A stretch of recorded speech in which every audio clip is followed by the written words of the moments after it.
അല്ല, ഇത്തരത്തിലുള്ള ഒരു ആക്ഷേപങ്ങൾ ഓരോ മേഖലയിൽ നിന്നും ആർക്കും ഉന്നയിക്കും. ആ ആക്ഷേപങ്ങൾ ഉന്നയിക്കുന്ന ആളുകൾ തന്നെ കരുതണം ഇത് തിരിച്ച് അവരിലും ചെന്ന് എത്തുന്നതാണ് എന്ന് മനസ്സിലാക്കിക്കൊണ്ടുള്ള ഒരു രാഷ്ട്രീയ പ്രവർത്തനമാണ് ഇന്ന് കേരളത്തിൽ ആവശ്യം. അതല്ലാതെ കണ്ട് ഈ ഇത്തരത്തിലുള്ള ചില കാര്യങ്ങൾ മാത്രം വെച്ചുകൊണ്ടുള്ള പ്രവർത്തനങ്ങളുമായി മുമ്പോട്ട് പോകുന്നത് ആശ്വാസകരമായ പ്രവർത്തനമായി ഞാൻ കാണുന്നില്ല. രാഹുലിനെതിരെ പരാമർശം ഉണ്ടായപ്പോൾ അവിടെ വലിയ പ്രതിഷേധങ്ങൾ ഉണ്ടായില്ല. പക്ഷെ ഷാഫിക്കെതിരെ ഉണ്ടായപ്പോൾ പാലക്കാട്ട് കോൺഗ്രസ്സുകാർ പ്രതിഷേധിച്ചപ്പോൾ രണ്ട് തരത്തിലാണ് കോൺഗ്രസിനെ കാണുന്നത് എന്നുള്ള വിമർശനങ്ങൾ പ്രാദേശികമായി പാലക്കാട്ടിൽ പോയിരുന്നു. ഇല്ല, അത്തരം കാര്യങ്ങൾ അങ്ങനെ രണ്ടു തരത്തിൽ ഒരു പ്രതിഷേധം രേഖപ്പെടുത്തി എന്നതിനെ കുറിച്ച് ഞാൻ അങ്ങനെ കാണുന്നില്ല. എന്തായാലും എന്താണെന്ന് വെച്ചാൽ അത് കാര്യങ്ങൾ അന്വേഷിക്കും. ഒരേ ആരോപണമാണ്, ലൈംഗിക ആരോപണമാണ് ഇപ്പോൾ CPM ജില്ലാ സെക്രട്ടറി തന്നെ ഷാഫി പറമ്പിൽ ഉന്നയിച്ചിരിക്കുന്നത്. അതേ ആരോപണം രാഹുൽ മാങ്കൂട്ടത്തിനെതിരെ വന്നിരിക്കുന്നു. അപ്പോൾ സ്വാഭാവികമായും അത്തരത്തിലുള്ള പിന്തുണയുടെ പ്രശ്നമല്ല, ഇരട്ട നീതി. ഇല്ല, അത് വരട്ടെ, അതൊക്കെ ഞങ്ങൾ പറയാം ഉള്ള അവസരമുണ്ട്. ആ അവസരത്തിൽ ഞങ്ങൾ ഇതൊക്കെ പറയും. ഇപ്പൊ എന്തായാലും നിങ്ങൾ ആഗ്രഹിക്കുന്ന തരത്തിലുള്ള ഒരു മറുപടി എന്നിൽ നിന്ന് കിട്ടത്തില്ല. വയനാട്ടിലെ DCC പ്രസിഡന്റ് ഏതെങ്കിലും തരത്തിലുള്ള പ്രതിസന്ധി ഉണ്ടോ? ഒരു പ്രതിസന്ധിയില്ല. വയനാട്ടിലെ പുതിയ DCC പ്രസിഡന്റിനെ വെച്ചു. പുതിയ DCC പ്രസിഡന്റ് ചുമതലകൾ ഏറ്റെടുക്കുന്ന ഞാൻ മനസ്സിലാക്കിയത് ഇന്ന് KPCCയുടെ പ്രസിഡന്റ് തന്നെ ഇവിടെ വരേണ്ടിയിരുന്നതാണ്.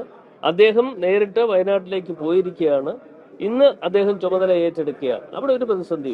പ്രകാശ് UDF കൺവീനറായി വരുമ്പോൾ മത സാമുദായിക ഘടകങ്ങളിലൊക്കെ ഒരു ഇക്വേഷനൊക്കെ മാറി വരുന്നൊക്കെയാണ് പ്രതീക്ഷ. പക്ഷേ SNDP ഇപ്പോഴും ഇടതുപക്ഷത്തോടൊപ്പം ഒട്ടി നിൽക്കുകയാണ്. അല്ല, അതിപ്പോ വരട്ടെ. ഇനിയിപ്പോ സമയം കിടക്കില്ലയോ? ഇതങ്ങോട്ട് തുടങ്ങിയതല്ല ഉണ്ടോ? സമയം ഒരുപാട് കിടക്കുന്നു. ആ സമയം ഇനിയും നീണ്ട കുറെ 6-7 മാസക്കാലം കൂടെ കിടക്കുകയാണ്. അന്നേരം നമുക്ക് കണ്ടുകളയാം, അന്നേരം കാണിക്കാം. എന്താ സംശയം? ഒരു കാര്യത്തിൽ നിങ്ങൾക്ക് സംശയം വേണ്ട. ഞങ്ങൾ ആ കാര്യത്തിൽ ഒരു തീരുമാനം എടുക്കും.